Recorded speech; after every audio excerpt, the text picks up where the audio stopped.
Hi, my dears, and welcome back. I do believe this is going to be the last week with 1984, and hopefully next week we can begin with something a little bit more fun and a little surprise. So let us begin. Chapter 3. There are 3 stages in your reintegration, said O'Brien. There is learning, there is understanding, and there is acceptance. It is time for you to enter upon the 2nd stage. As always, Winston was lying flat on his back, but of late his bonds were looser. They still held him to the bed, but he could move his knees a little and could turn his head from side to side and raise his arms from the elbow. The dial also had grown to be less of a terror. He could evade its pangs if he was quick-witted enough. It was chiefly when he showed stupidity that O'Brien pulled the lever. Sometimes they got through a whole session without the use of the dial. He could not remember how many sessions there had been. The whole process seemed to stretch out over a long, indefinite time, weeks possibly, and the intervals between the sessions might sometimes have been days, sometimes only an hour or 2. As you lie there, said O'Brien, you have often wondered, you have even asked me, why the ministry of love should extend so much time and trouble on you. And when you were free, you were puzzled by what was essentially the same question. You could grasp the mechanics of the society you lived in, but not its underlying motives. Do you remember writing in your diary, I understand how, I do not understand why? It was when you thought about why that you doubted your own sanity. You have read the book, Goldstein books, or part of it at least. Did it tell you anything that you did not already know? You have read it, said Winston. I wrote it. That is to say, I collaborated in writing it. No book is produced individually, as you know. Is it true, what it says? As description, yes. The program it sets forth is nonsense. The secret accumulation of knowledge, a gradual spread of enlightenment, ultimately a totalitarian rebellion, the overthrow of the party. You foresaw yourself that that was what it would say. It is all nonsense. The proletarians will never revolt, not in 1,000 years, or in 1,000,000. They cannot. I do not have to tell you the reason. You know it already.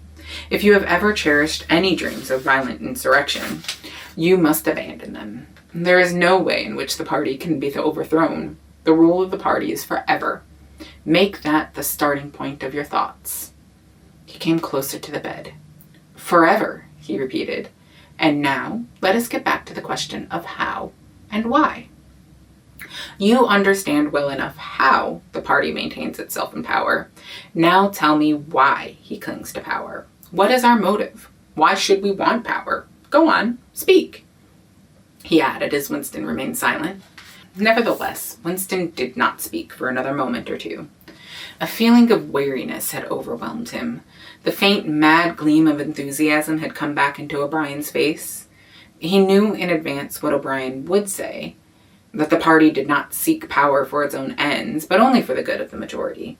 That it sought power because men in the mass were frail, cowardly creatures who could not endure liberty or face the truth, and must be ruled over and systematically deceived by others who were stronger than themselves. That the choice for mankind lay between freedom and happiness, and that for the great bulk of mankind, happiness was better. That the party was the eternal guardian of the weak, a dedicated sect doing evil that good might come, sacrificing its own happiness to that of others. The terrible thing, thought Winston, the terrible thing was that when O'Brien said this, he would believe it. You could see it in his face. O'Brien knew everything, 1,000 times better than Winston. He knew what the world was really like, and what degradation the mass of human beings lived in, by what lies and barbarities the party kept them there. He had understood it all, weighed it all, and it made no difference. All was justified by the ultimate purpose. What can you do, thought Winston, against the lunatic who is more intelligent than yourself, who gives your arguments a fair hearing and then simply persists in his lunacy? You are ruling over us for our own good, he said feebly. You believe that human beings are not fit to govern themselves, and therefore... He started and almost cried out. A pang of pain had shot through his body. O'Brien had pushed the lever of the dial up to 35. That was stupid, Winston. Stupid, he said. You should know better than to say a thing like that. He pulled the lever back and continued. Now, I will tell you the answer to my question. It is this. The party seeks power entirely for its own sake. We are not interested in the good of others. We are interested solely in power. Not wealth or luxury or long life or happiness. Only power. Pure power. What pure power means you will understand presently. We are different from all the oligarchies of the past in that we know what we are doing. All the others, even those who resembled ourselves, were cowards and hypocrites. The German Nazis and the Russian communists came very close to us in their methods, but they never had the courage to recognize their own motives. They pretended, perhaps they even believed, that they had seized power unwillingly and for a limited time, and that just round the corner there lay a paradise where human beings would be free and equal. We are not like that. We know that no one ever seizes power with the interest of relinquishing it. Power is not a means, it is an end. One does not establish a dictatorship in order to safeguard a revolution. One makes the revolution in order to establish the dictatorship. The object of persecution is persecution. The object of torture is torture. The object of power is power. Now, do you begin to understand me? Winston was struck, as he had been struck before, by the tiredness in O'Brien's face.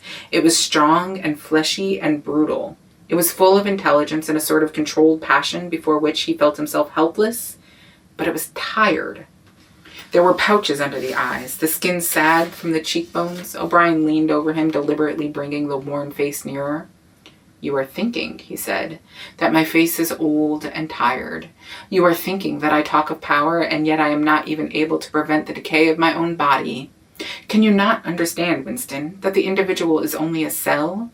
The weariness of the cell is the vigor of the organism. Do you die when you cut your fingernails? He turned away from the bed and began strolling up and down again, one hand in his pocket. We are the priests of power, he said. God is power. But at present, power is only a word so far as you are concerned. It is time for you to gather some idea of what power means. The first thing you must realize is that power is collective. The individual only has power insofar as he ceases to be an individual. You know the party slogan, freedom is slavery. Has it ever occurred to you that it is reversible? Slavery is freedom. Alone, free, the human being is always defeated. It must be so, because every human being is doomed to die, which is the greatest of all failures. But if he can make complete, utter submission, if he can escape from his identity, if he can merge himself in the party so that he is the party, then he is all-powerful and immortal. The second thing for you to realize is that power is power over human beings, over the body, but above all, over the mind. Power over matter, external reality, as you would call it, is not important. Already, our control over matter is absolute. For a moment, Winston ignored the dial. He made a violent effort to rise himself into a sitting position, and merely succeeded in retching his body painfully. But how can you control matter, he burst out. You don't even control the climate or the law of gravity, and there are disease, pain, death.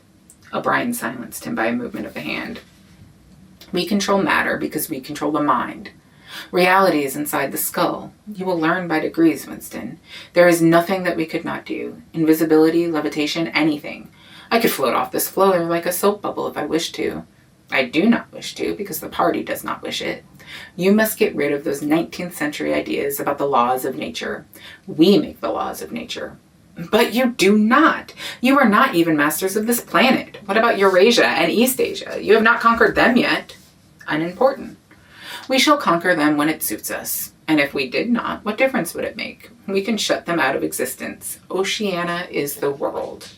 But the world itself is only a speck of dust, and man is a tiny, helpless. How long has he been in existence? For millions of years, the earth was uninhabited. Nonsense.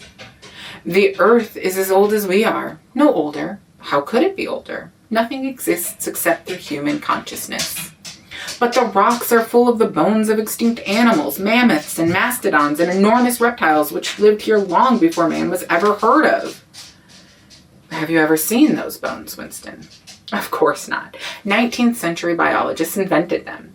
Before man was nothing. After man, if he could come to an end, there would be nothing. Outside man There is nothing. But the whole universe is outside us. Look at the stars. Some of them are 1,000,000 light years away. They're out of our reach forever. What are the stars? Said O'Brien indifferently. They are bits of fire a few kilometers away. We could reach them if we wanted to. We could blot them out. The earth is the center of the universe. The sun and the stars go round it. Winston made another convulsive movement. This time he did not say anything. O'Brien continued as though answering a spoken objection. For certain purposes, of course, that is not true. When we navigate the ocean or when we predict an eclipse, we often find it convenient to assume that the earth goes around the sun and that the stars are millions upon millions of kilometers away. But what of it? Do you suppose it is beyond us to produce a dual system of astronomy? The stars can be near or distant according as we need them. Do you suppose our mathematicians are unequal to that? Have you forgotten doublethink? Winston shrank back upon the bed. Whatever he said, the swift answer crushed him like a bludgeon. And yet he knew that he was in the right. The belief that nothing exists outside your own mind? Surely there must be some way of demonstrating that it was false. Had it not been exposed long ago as a fallacy? There was even a name for it, which he had forgotten. A faint smile twitched the corners of O'Brien's mouth as he looked down at him. I told you, Winston, he said, that metaphysics is not your strong point. The word you are trying to think of is solipsism. But you are mistaken. This is not solipsism. Collective solipsism, if you like, but that is a different thing. In fact, the opposite thing. All this is a digression, he added in a different tone. The real power, the power we have to fight for night and day, is not power over things, but over men. He paused and for a moment assumed again his air of a schoolmaster questioning a promising pupil. How does one man assert his power over another, Winston? Winston thought. By making him suffer, he said. Exactly, by making him suffer. Obedience is not enough. Unless he is suffering, how can you be sure that he is obeying your will and not his own? Power is in inflicting pain and humiliation. Power is in tearing human minds to pieces and putting them together again in new shapes of your own choosing. Do you begin to see, then, what kind of world we are creating? It is the exact opposite of the stupid hedonistic utopias that the old reformers imagined. A world of fear and treachery and torment. A world of trampling and being trampled upon. A world which will grow not less but more merciless as it redefines itself. Progress in our world will be progress toward more pain. The old civilizations claimed that they were founded on love and justice. Ours is founded upon hatred. In our world, there will be no emotions except fear, rage, triumph, and self-abasement. Everything else we shall destroy. Everything. Already we are breaking down the habits of thought which have survived from before the revolution. We have cut the links between child and parent, and between man, and between man and woman. No one dares trust a wife or a child or a friend any longer. But in the future, there will be no wives and no friends. And children will be taken from their mothers at birth, as one takes eggs from a hen. The sex instinct will be eradicated. Procreation will be an annual formality like the renewal of a ration card. We shall abolish the orgasm. Our neurologists are at work upon it now. There will be no loyalty except loyalty toward the party. There will be no love except the love of Big Brother. There will be no laughter except the laugh of triumph over a defeated enemy. There will be no art, no literature, no science. When we are omnipotent, we shall have no more need of science. There will be no distinction between beauty and ugliness. There will be no curiosity, no enjoyment of the process of life. All competing pleasures will be destroyed. But always, do not forget this, Winston, always there will be the intoxication of power, constantly increasing and constantly growing subtler. Always, at every moment, there will be the thrill of victory, the sensation of trampling an enemy who is helpless. If you want a picture of the future, imagine a boot stamping on a human face. Forever. He paused as though he expected Winston to speak. Winston had tried to shrink back into the surface of the bed again. He could not say anything. His heart seemed to be frozen. O'Brien went on. And remember that it is forever. The face will always be there to be stamped upon. The heretic, the enemy of society, will always be there so that he can be defeated and humiliated over again. Everything that you have undergone since you have been in our hands, all that will continue, and worse, the espionage, the betrayals, the arrests, the tortures, the executions, the disappearances will never cease. It will be a world of terror as much as a world of triumph. The more the party is powerful, the less it will be tolerant. The weaker the opposition, the tighter the despotism. Goldstein and his heresies will live forever. Every day, at every moment, they will be defeated, discredited, ridiculed, spat upon. And yet they will always survive. This drama that I have played out with you during 7 years will be played out over and over again. Generation after generation. Always in subtler forms. Always we shall have the heretic here at our mercy, screaming with pain, broken up, contemptible, and in the end, utterly penitent. Saved from himself, crawling to our feet of his own accord. That is the world that we are preparing, Winston.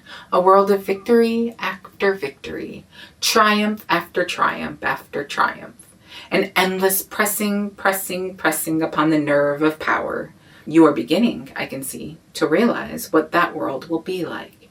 But in the end, you will do more than understand it. You will accept it, welcome it, become part of it. Winston had recovered himself sufficiently to speak. You can't, he said weakly. What do you mean by that remark, Winston? You could not create such a world as you just described. It is a dream. It is impossible. Why? It is impossible to found a civilization on fear and hatred and cruelty. It would never endure. Why not? It would have no vitality. It would disintegrate. It would commit suicide. Nonsense. You are under the impression that hatred is more exhausting than love. Why should it be? And if it were, what difference would that make? Suppose that we chose to wear ourselves out faster. Suppose that we quicken the tempo of human life till men are senile at 30. Still, what difference would it make? Can you not understand that the death of the individual is not death? The party is immortal. As usual, the voice had battered Winston into helplessness. Moreover, he was in dread that if he persisted in his disagreement, O'Brien would twist the dial again. And yet he could not keep silent. Feebly, without arguments, with nothing to support him, and except his inarticulate horror of what O'Brien had said, he returned to the attack. I don't know. I don't care. Somehow you will fail. Something will defeat you. Life will defeat you. We control life, Winston, at all its levels. You are imagining that there is something called human nature which will be outraged by what we do and will turn against us. But we create human nature. Men are infinitely malleable. Or perhaps you have returned to your old idea that the proletarians, or the Slavs, will arise and overthrow us. Put it out of your mind. They are helpless, like the animals. Humanity is the party. The others are outside. Irrelevant. I don't care. In the end, they will beat you. Sooner or later, they will see you for what you are, and then they will tear you to pieces. Do you see any evidence that this is happening? Or any reason why it should? No, I believe it. I know that you will fail. There is something in the universe, I don't know, some spirit, some principle that you will never overcome. Do you believe in God, Winston? No. Then what is it, this principle that will defeat us? I don't know. The spirit of man. And do you consider yourself a man? Yes. If you are a man, Winston, you are the last man. Your kind is extinct. We are the inheritors. Do you understand that you are alone? You are outside history. You are non-existent. His manner changed, and he said more harshly, and you consider yourself morally superior to us with our lies and our cruelty? Yes, I consider myself superior. O'Brien did not speak. Two other voices were speaking. After a moment, Winston recognized one of them as his own. It was a soundtrack of the conversation he had had with O'Brien on the night when he had enrolled himself in the Brotherhood. He heard himself promising to lie, to steal, to forge, to murder, to encourage drug-taking and prostitution, to disseminate venereal diseases, to throw vitriol in a child's face. O'Brien made a small, impatient gesture, as though to say that the demonstration was hardly worth making. Then he turned a switch, and the voices stopped. "Get up from that bed," he said. The bonds had loosened themselves. Winston lowered himself to the floor and stood up unsteadily. "You are the last man," said O'Brien. "You are the guardian of the human spirit. You shall see yourself as you are. Take off your clothes." Winston undid the bit of string that held his overalls together. The zip fastener had long since been wrenched out of them. He could not remember whether at any time since his arrest he had taken off all of his clothes at one time. Beneath the overalls, his body was looped with filthy yellowish rags, just recognizable as the remnants of underclothes. As he slid them to the ground, he saw that there was a three-sided mirror at the far end of the room. He approached it, then stopped short. An involuntary cry had broken out of him. "Go on," said O'Brien. "Stand between the wings of the mirror. You shall see the side view as well." He had stopped because he was frightened. A bowed, gray-colored, skeleton-like thing was coming toward him. Its actual appearance was frightening, and not merely the fact that he knew it to be himself. He moved closer to the glass. The creature's face seemed to be protruded because of its bent carriage. A forlorn jailbird's face with a knobby forehead running back into a bald scalp. A crooked nose and battered-looking cheekbones above which the eyes were fierce and watchful. The cheeks were seamed. The mouth had a drawn-in look. Certainly, it was his own face, but it seemed to him that it had changed more than he had changed inside. The emotions it registered would be different from the ones he felt. He had gone partially bald. For the first moment, he had thought that he had gone gray as well, but it was only the scalp that was gray. Except for his hands and a circle of his face, his body was gray all over with ancient, ingrained dirt. Here and there under the dirt, there were the red scars of wounds, and near the ankle, the varicose ulcer was an inflamed mass with flakes of skin peeling off of it. But the truly frightening thing was the emaciation of his body. The barrel of the ribs was as narrow as that of a skeleton. The legs had shrunk so that the knees were thicker than the thighs. He saw now what O'Brien had meant about seeing the side view. The curvature of the spine was astonishing. The thin shoulders were hunched forward so as to make a cavity of the chest. The scraggy neck seemed to be bending double under the weight of the skull. At a guess, he would have said that it was the body of a man of 60, suffering from some malignant disease. "You have thought sometimes," said O'Brien, "that my face, the face of a member of the inner party, looks old and worn. What do you think of your own face?" He seized Winston's shoulder and spun him round so that he was facing him. "Look at the condition you are in," he said. "Look at this filthy grime all over your body. Look at the dirt between your toes. Look at that disgusting running sore on your leg. Do you know that you stink like a goat? Probably you have ceased to notice it. Look at your emaciation. Do you see? I can make my thumb and forefinger meet around your biceps. I could snap your neck like a carrot. Do you know that you have lost 25 kilograms since you have been in our hands? Even your hair is coming out in handfuls. Look!" He plucked at Winston's head and brought away a tuft of hair. "Open your mouth. 9, 10, 11 teeth left. How many had you when you came to us? And the few you have left are dropping out of your head. Look here." He seized one of Winston's remaining front teeth between his powerful thumb and forefinger. A twinge of pain shot through Winston's jaw. O'Brien had wrenched the loose tooth out by the roots. He tossed it across the cell. "You are rotting away," he said. "You are falling to pieces. What are you, a bag of filth? Now turn round and look into that mirror again. Do you see that thing facing you? That is the last man. If you are human, that is humanity. Now put your clothes back on again." Winston began to dress himself with slow, stiff movements. Until now, he had not seemed to notice how thin and weak he was. Only one thought stirred in his mind, that he must have been in this place longer than he had imagined.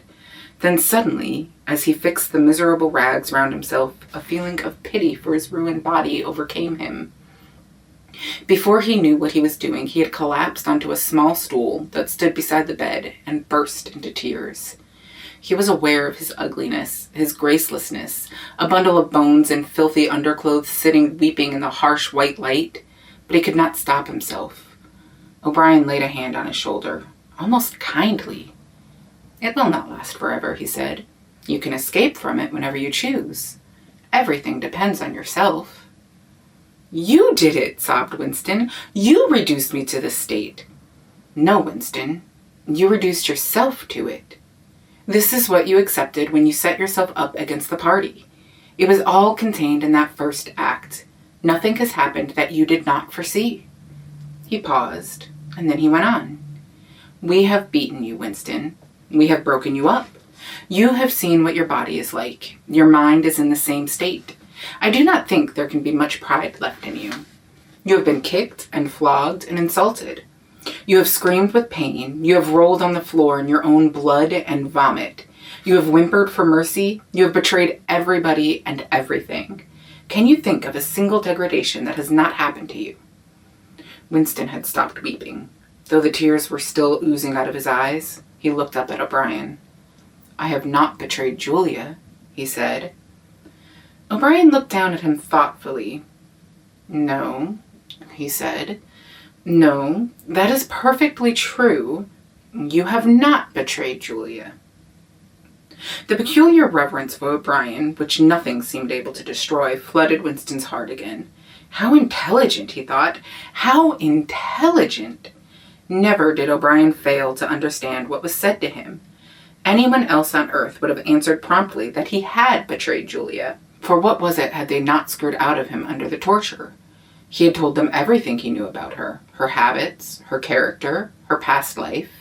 He had confessed in the most trivial detail everything that had happened at their meetings. All that he had said to her and she to him, their black market meals, their adulteries, their vague plottings against the party, everything. And yet, in the sense in which he intended the word, he had not betrayed her. He had not stopped loving her. His feeling toward her had remained the same. Brian had seen what he had meant without the need for explanation. "Tell me," he said, "how soon will they shoot me?" "It might be a long time," said O'Brien. "You are a difficult case. But don't give up hope. Everything is cured sooner or later. In the end, we shall shoot you." Chapter 4. He was much better. He was growing fatter and stronger every day, if it was proper to speak of days. The white light and the humming sound were the same as ever, but the cell was a little more comfortable than the others he had been in. There were a pillow and a mattress on the plank bed, and a stool to sit on. They had even given him a bath, and they allowed him to wash himself fairly frequently in a tin basin. They even gave him warm water to wash with. They had given him new underclothes and a clean suit of overalls. They had dressed his varicose ulcer with soothing ointment. They had pulled out the remnants of his teeth and given him a new set of dentures. Weeks or months must have passed. It would have been possible now to keep count of the passage of time, if he had felt any interest of doing so, since he was being fed at what appeared to be regular intervals. He was getting, he judged, 3 meals in the 24 hours. Sometimes he wondered dimly whether he was getting them by night or by day. The food was surprisingly good, with meat at every 3rd meal. Once there was even a packet of cigarettes. He had no matches, but the never-speaking guard who brought his food would give him a light. The first time he tried to smoke, it made him sick, but he persevered and spun the packet out for a long time, smoking half a cigarette after each meal. They had given him a white slate with a stump of pencil tied to the corner. At first he made no use of it. Even when he was awake, he was completely torpid. Often he would lie from one meal to the next, almost without stirring, sometimes asleep, sometimes waking into vague reveries in which it was too much trouble to open his eyes.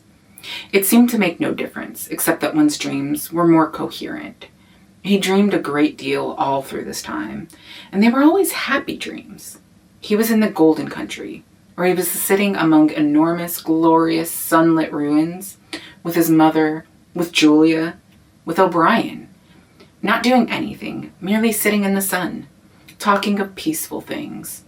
Such thoughts as he had had when he was awake were mostly about his dreams. He seemed to have lost the power of intellectual effort now that the stimulus of pain had been removed. He was not bored. He had no desire for conversation or distraction, merely to be alone, not to be beaten or questioned, to have enough to eat, and to be clean all over was completely satisfying. By degrees, he came to spend less time in sleep, but he still felt no impulse to get off the bed. All he cared for was to lie quiet and feel the strength gathering in his body. He would finger himself here and there, trying to make sure that it was not an illusion, that his muscles were growing rounder and his skin tauter. Finally, it was established beyond a doubt that he was growing fatter. His thighs were now definitely thicker than his knees. After that, reluctantly at first, he began exercising himself regularly. In a little while, he could walk 3 kilometers, measuring by pacing the cell, and his bowed shoulders were growing straighter. He attempted more elaborate exercises and was astonished and humiliated to find what things he could not do. He could not move out of a walk. He could not hold his stool out at arm's length. He could not stand on one leg without falling over. He squatted down on his heels and found that with agonizing pains in thigh and calf, he could just lift himself to a standing position. He lay flat on his belly and tried to lift his weight by his hands. It was hopeless. He could not rise himself a centimeter. But after a few more days, a few more meal times, even that feat was accomplished. A time came when he could do it 6 times running. He began to grow actually proud of his body, and to cherish an intermittent belief that his face was also growing back to normal. Only when he chanced to put his hand out on his bald scalp did he remember the seamed, ruined face that had looked back at him out of the mirror. His mind grew more active. He sat down on the plank bed, his back against the wall and the slate on his knees, and set to work deliberately at the task of re-educating himself. He had capitulated, that was agreed. In reality, as he saw now, he had been ready to capitulate long before he had taken the decision.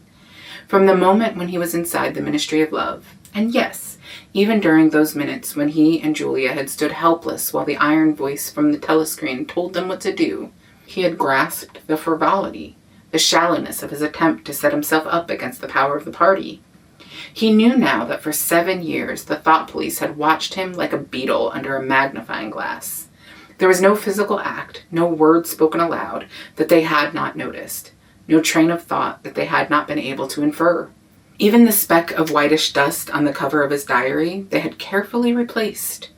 They had played soundtracks to him, shown him photographs. Some of them were photographs of Julian himself. Yes, even. He could not fight against the party any longer. Besides, the party was in the right. It must be so. How could the immortal collective brain be mistaken? By what external standard could you check its judgments? Sanity was statistical. It was merely a question of learning to think as they thought. Only. The pencil felt thick and awkward in his fingers. He began to write down the thoughts that came into his head. He wrote first in large, clumsy capitals. Freedom is slavery. Then, almost without a pause, he wrote beneath it, 2 and 2 make 5. But then there came a sort of check. His mind, as though shying away from something, seemed unable to concentrate. He knew that he knew what came next, but for the moment he could not recall it. When he did recall it, it was only by consciously reasoning out what it must be. It did not come of its own accord. He wrote, God is power. He accepted everything. The past was alterable. The past never had been altered. Oceania was at war with East Asia. Oceania had always been at war with East Asia. Jones, Aronson, and Rutherford were guilty of the crimes they were charged with. He had never seen the photograph that disproved their guilt. It had never existed. He had invented it.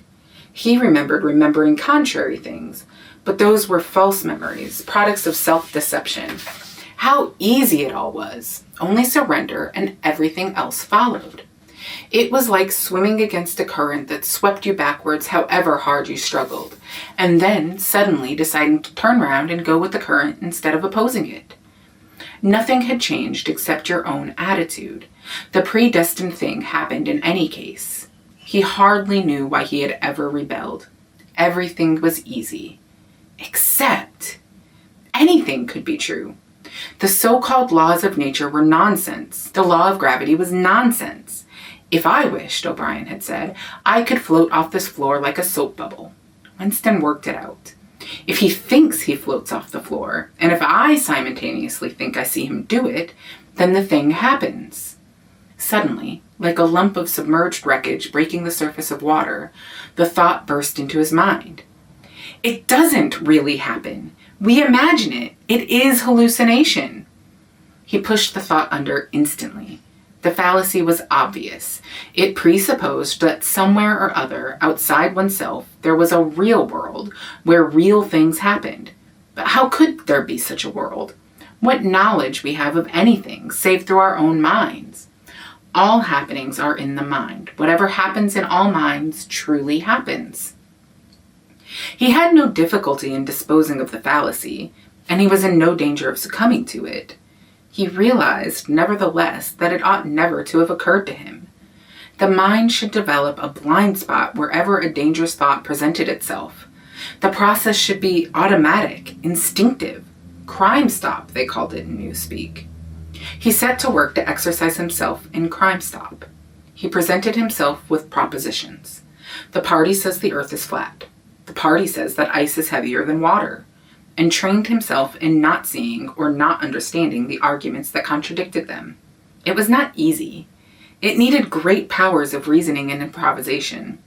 The arithmetical problems raised, for instance, by such a statement as 2 and 2 make 5, were beyond his intellectual grasp.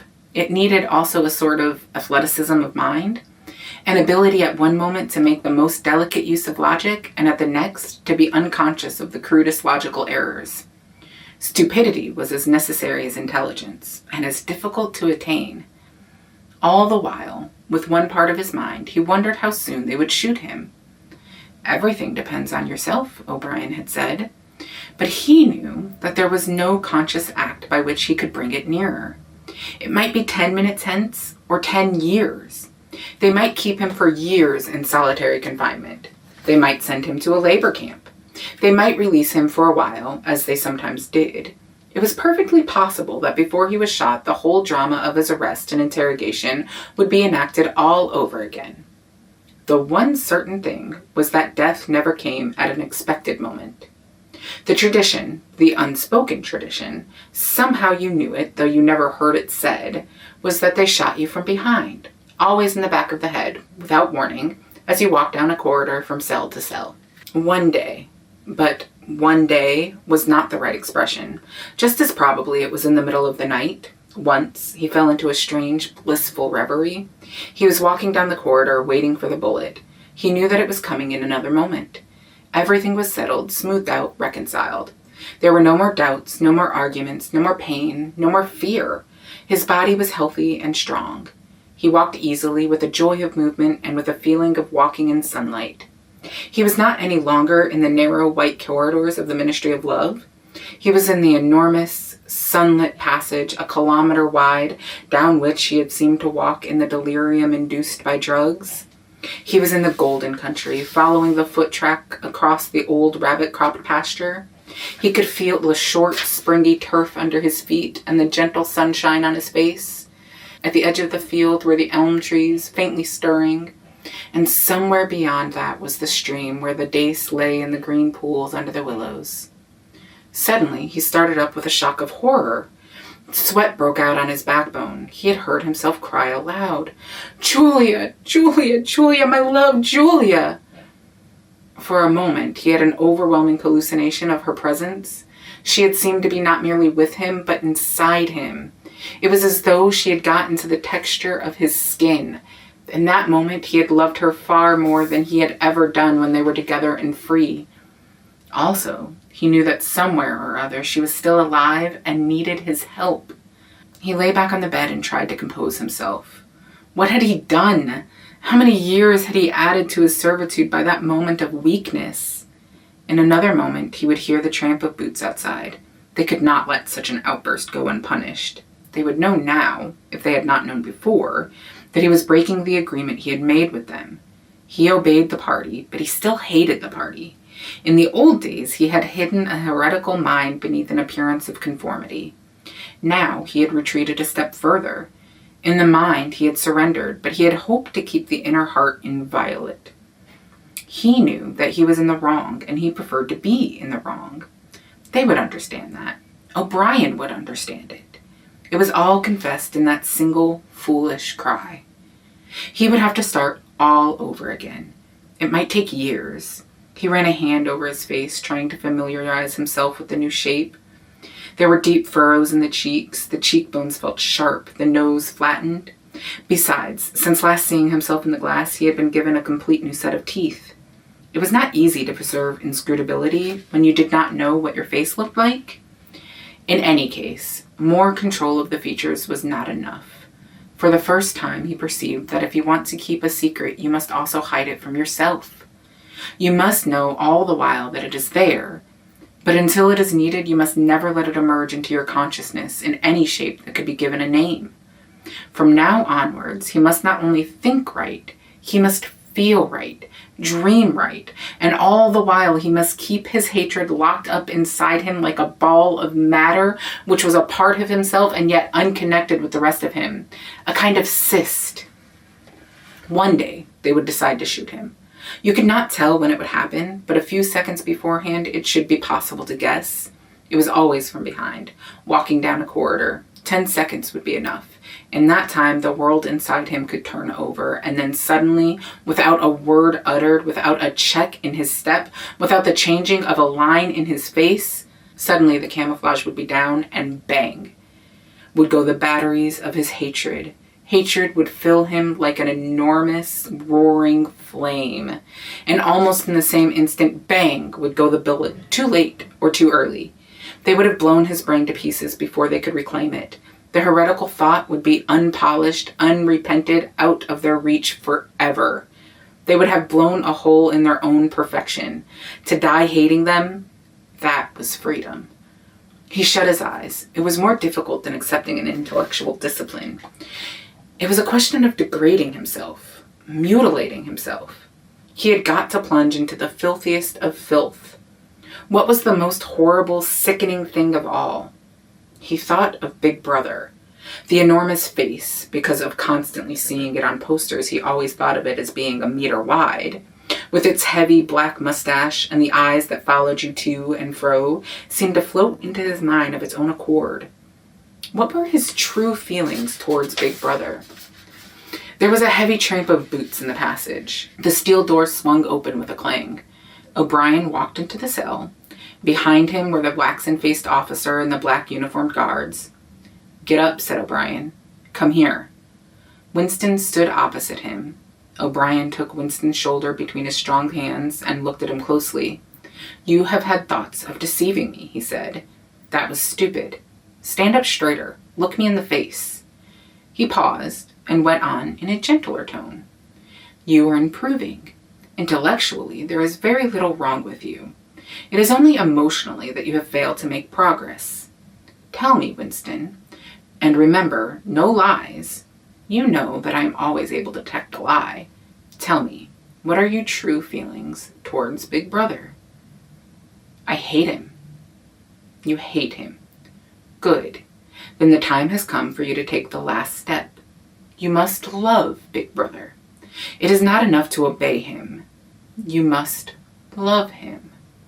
He released Winston with a little push towards the guard. "Room 101, he said. Chapter 5. At each stage of his imprisonment, he had known, or seemed to know, whereabouts he was in the windowless building. Possibly there was slight differences in the air pressure. The cells where the guards had beaten him were below ground level. The room where he had been interrogated by O'Brien was high up near the roof. This place was many meters underground, as deep down as it was possible to go. It was bigger than most of the cells he had been in, but he hardly noticed his surroundings. All he noticed was that there were 2 small tables straight in front of him, each covered with green baias. One was only a meter or 2 from him. The other was further away, near the door. He was strapped upright in a chair, so tightly that he could move nothing, not even his head. A sort of pad gripped his head from behind, forcing him to look straight in front of him. For a moment, he was alone. Then the door opened, and O'Brien came in. "You asked me once," said O'Brien, "what was in room 101. I told you that you knew the answer already. Everyone knows it. The thing that is in room 101 is the worst thing in the world." The door opened again. A guard came in carrying something made of wire, a box or basket of some kind. He set it down on the further table. Because of the position in which O'Brien was standing, Winston could not see what the thing was. "The worst thing in the world," said O'Brien, "varies from individual to individual. It may be burial alive, or death by fire, or by drowning, or by impalement, or 50 other deaths. There are cases where it is some quite trivial thing, not even fatal." He had moved a little to one side so that Winston had a better view of the thing on the table. It was an oblong wire cage with a handle on top for carrying it by. Fixed to the front of it was something that looked like a fencing mask, with the concave side outwards. Although it was 3 or 4 meters away from him, he could see that the cage was divided lengthwise into 2 compartments, and that there was some kind of creature in each. They were rats. "In your case," said O'Brien, "the worst thing in the world happens to be rats." A sort of premonitory tremor, a fear of he was not certain what, had passed through Winston as soon as he caught his first glimpse of the cage. But at this moment, the meaning of the mask-like attachment in front of it suddenly sank into him. His bowels seemed to turn to water. "You can't do that," he cried out in a high, cracked voice. You couldn't, it's impossible." "Do you remember," said O'Brien, "the moment of panic that used to occur in your dreams? There was a wall of blackness in front of you and a roaring sound in your ears. There was something terrible on the other side of the wall. You knew that you knew what it was, but you dared not drag it into the open. It was the rats that were on the other side of the wall." "O'Brien," said Winston, making an effort to control his voice, "you know this is not necessary. What is it that you want me to do?" O'Brien made no direct answer. When he spoke, it was in the schoolmasterish manner that he sometimes affected. He looked thoughtfully into the distance, as though he were addressing an audience somewhere behind Winston's back. "By itself," he said, "pain is not always enough. There are occasions when a human being will stand out against pain, even to the point of death. But for everyone, there is something unendurable, something that cannot be contemplated. Courage and cowardice are not involved. If you are falling from a height, it is not cowardly to clutch at a rope. If you have come up from deep water, it is not cowardly to fill your lungs with air. It is merely an instinct which cannot be disobeyed. It is the same with the rats. For you, they are unendurable. They are a form of pressure that you cannot withstand. Even if you wish to, you will do what is required of you." "But what is it? What is it? How can I do it if I don't know what it is?" O'Brien picked up the cage and brought it across to the nearer table. He set it down carefully on the bias cloth. Winston could hear the blood singing in his ears. He had the feeling of sitting in utter loneliness. He was in the middle of a great empty plain, a flat desert drenched with sunlight across which all sounds came to him out of immense distances. Yet the cage with the rats was not 2 meters away from him. They were enormous rats. They were at the age when a rat's muzzle grows blunt and fierce and his fur brown instead of gray. "The rat," said O'Brien, still addressing his invisible audience, "although a rodent, is carnivorous. You are aware of that. You will have heard of the things that happen in the poor quarters of this town. In some streets, a woman dare not leave her baby alone in the house, even for 5 minutes. The rats are certain to attack it. Within quite a small time, they will strip it to the bones. They also attack sick or dying people. They show astonishing intelligence in knowing when a human being is helpless." There was an outburst of squeals from the cage. It seemed to reach Winston from far away. The rats were fighting. They were trying to get at each other through the partition. He heard also a deep groan of despair. That too seemed to come from outside of himself. O'Brien picked up the cage, and as he did so, pressed something in it. There was a sharp click. Winston made a frantic effort to tear himself loose from the chair. It was hopeless. Every part of him, even his head, was held immovably. O'Brien moved the cage nearer. It was less than a meter from Winston's face. "I have pressed the first lever," said O'Brien. "You understand the construction of this cage. The mask will fit over your head, leaving no exit. When I press this other lever, the door of the cage will slide up. These starving brutes will shoot out of it like bullets. Have you ever seen a rat leap through the air? They will leap onto your face and bore straight into it. Sometimes they attack the eyes first. Sometimes they burrow through the cheeks and devour the tongue." The cage was nearer. It was closing in. Winston heard a succession of shrill cries which appeared to be occurring in the air above his head, but he fought furiously against his panic. To think, even with a split second left, to think was the only hope. Suddenly, the foul, musty odor of the brutes struck his nostrils. There was a violent convulsion of nausea inside him, and he almost lost consciousness. Everything had gone black. For an instant, he was insane, a screaming animal. Yet, he came out of the blackness clutching an idea. There was one and only one way to save himself. He must interpose another human being, the body of another human being, between himself and the rats. The circle of the mask was large enough now to shut out the vision of anything else. The wire door was a couple of handspans from his face. The rats knew what was coming now. One of them was leaping up and down. The other, an old scaly grandfather of the sewers, stood up with his pink hands against the bars and fiercely snuffed the air. Winston could see the whiskers and the yellow teeth. Again, the black panic took hold of him. He was blind, helpless, mindless. "It was a common punishment in Imperial China," said O'Brien, as didactically as ever. The mask was closing on his face. The wire brushed his cheek, and then... No, it was not relief, only hope, a tiny fragment of hope. Too late, perhaps too late, but he had suddenly understood that in the whole world there was just one person to whom he could transfer his punishment. One body that he could thrust between himself and the rats. And he was shouting frantically over and over, "Do it to Julia! Do it to Julia! Not me! Julia! I don't care what you do to her! Tear her face off! Strip her to the bones! Not me! Julia! Not me!" He was falling backwards into enormous depths away from the rats. He was still strapped in the chair, but he had fallen through the floor, through the walls of the building, through the earth, through the oceans, through the atmosphere, into outer space, into the gulfs between the stars, always away, away, away from the rats. He was light years distant, but O'Brien was still standing at his side. There was still the cold touch of a wire against his cheek, but through the darkness that enveloped him, he heard another metallic click and knew that the cage door had clicked shut and not open. Chapter 6. The chestnut tree was almost empty. A ray of sunlight slanting through a window fell yellow on dusty tabletops. It was the lonely hour of 15. A tinny music trickled from the telescreens.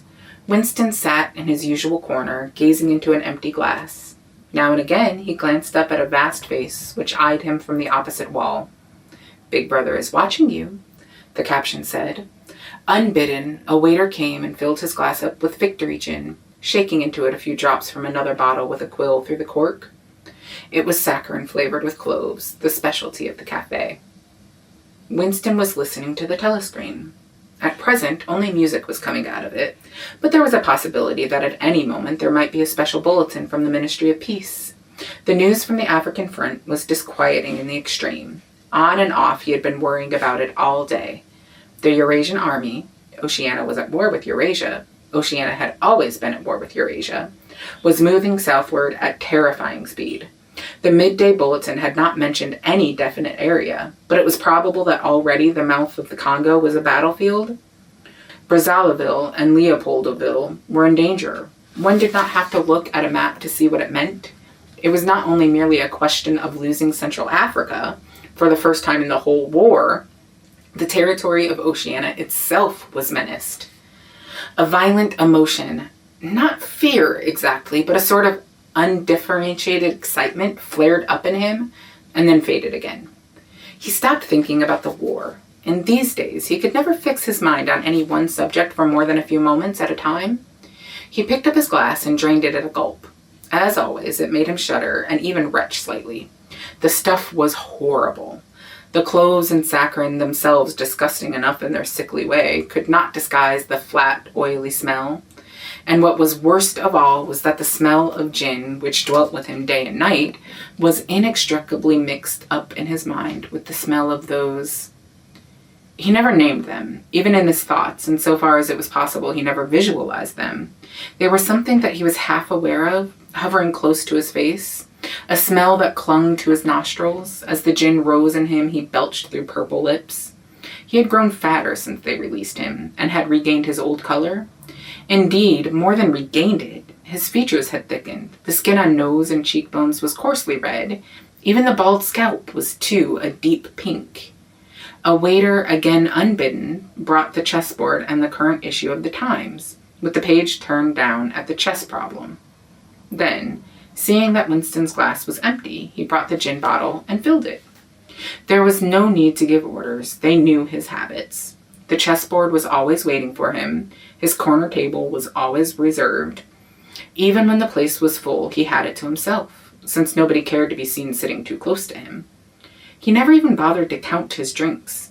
At irregular intervals, they presented him with a dirty slip of paper, which they said was the bill, but he had the impression that they always undercharged him. It would have made no difference if it had been the other way about. He had always plenty of money nowadays. He even had a job, a sinecure, more highly paid than his old job had been. The music from the telescreen stopped and a voice took over. Winston raised his head and listened. No bulletin from the front, however. It was merely a brief announcement from the Ministry of Plenty. In the preceding quarter, it appeared, the 10th three-year plan's quota for bootlaces had been overfilled by 98%. He examined the chess problem and set out the pieces. It was a tricky ending, involving a couple of knights, white to play and mate in 2 moves.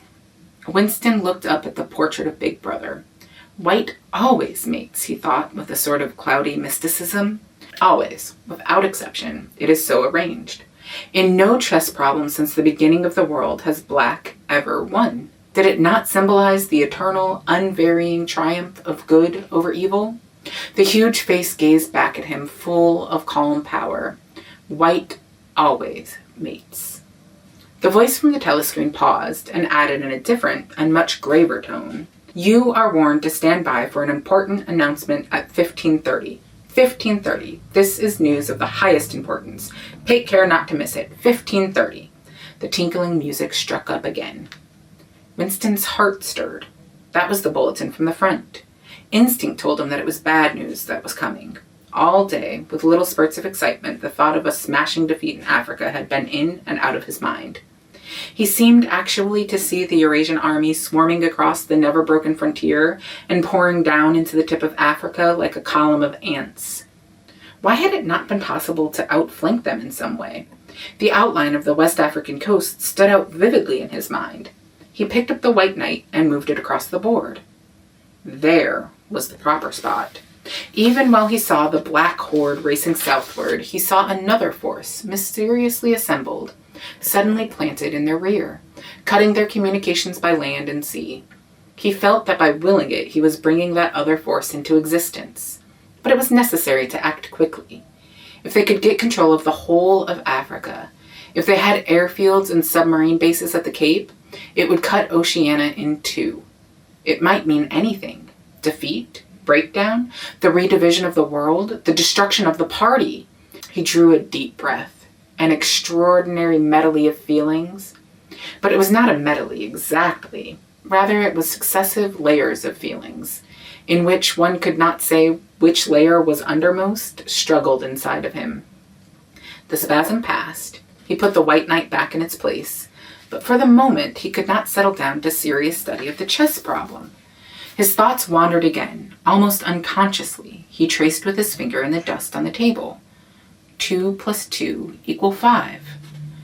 They can't get inside you, she had said, but they could get inside you.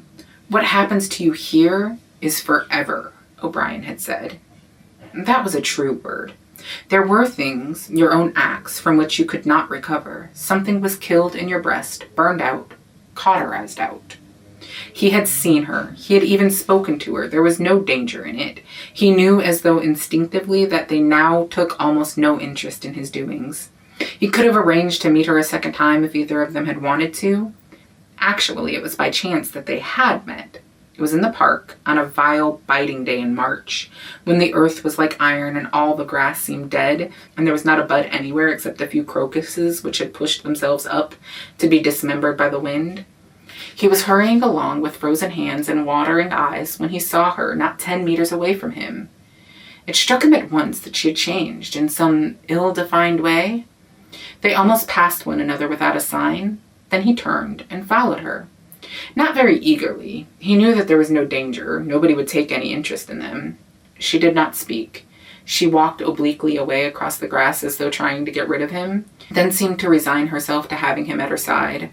Presently, they were in among a clump of ragged, leafless shrubs, useless either for concealment or as protection from the wind.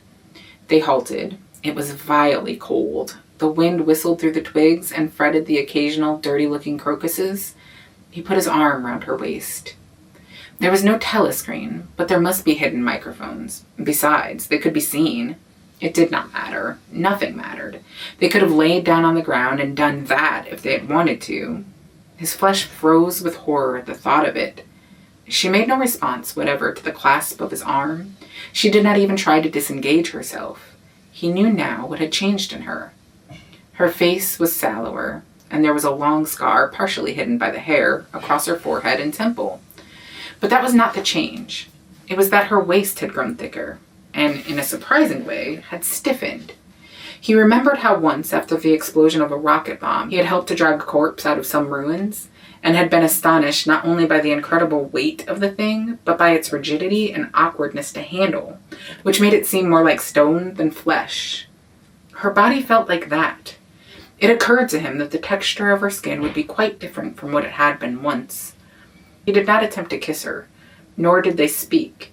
As they walked back across the grass, she looked directly at him for the first time. It was only a momentary glass, full of contempt and dislike. He wondered whether it was a dislike that came purely out of the past, or whether it was inspired also by his bloated face and the water that the wind kept squeezing from his eyes. They sat down on 2 iron chairs, side by side, but not too close together. He saw that she was about to speak. She moved her clumsy shoe a few centimeters and deliberately crushed a twig. Her feet seemed to have grown broader, he noticed. "I betrayed you," she said baldly. "I betrayed you," he said. She gave him another quick look of dislike.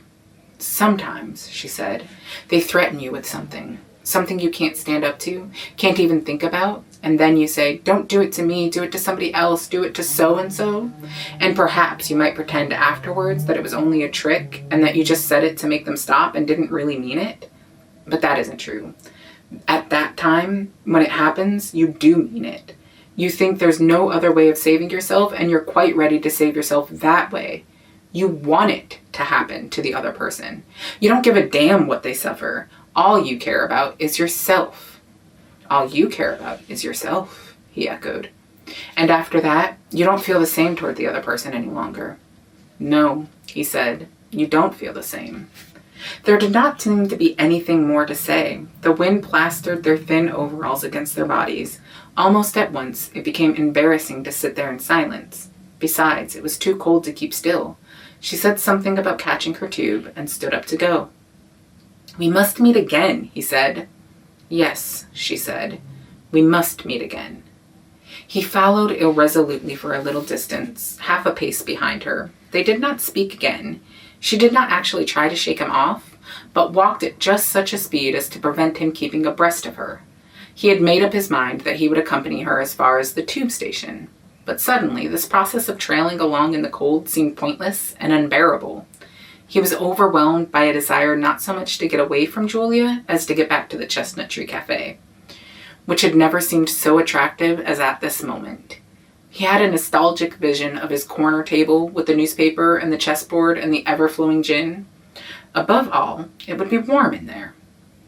The next moment, not altogether by accident, he allowed himself to become separated from her by a small knot of people.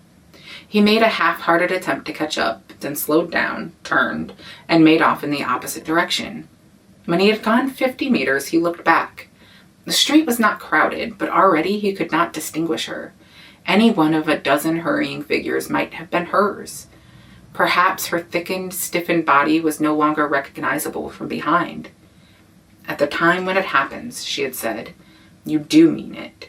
He had meant it. He had not merely said it, he had wished it. He had wished that she and not he should be delivered over to the... Something changed in the music that trickled from the telescreen. A cracked and jeering note, a yellow note, came into it. And then, perhaps it was not happening. Perhaps it was only a memory taking on the semblance of a sound.